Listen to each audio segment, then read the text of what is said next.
বন্ধুরা এই দেখো আজকে আমি লাউ ডুগা রান্না করছি।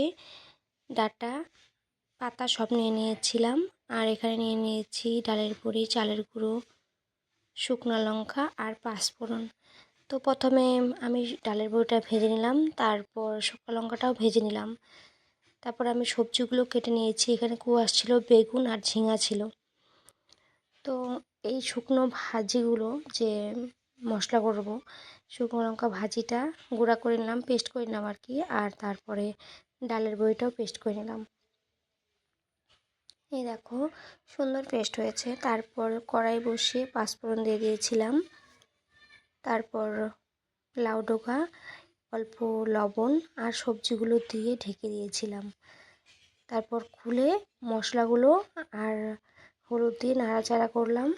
তারপর ভালো করে সেদ্ধ হলো, ঢাকুনি দিয়েছিলাম তারপরও।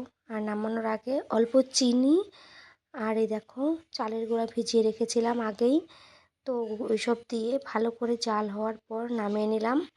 হয়ে গেল আমার লাউ ডোকা ঢাকাইয়া রান্না। এটা হচ্ছে ঢাকাইয়া রান্না, তোমরা সবাই রান্না করে খাবে, ভালো লাগবে।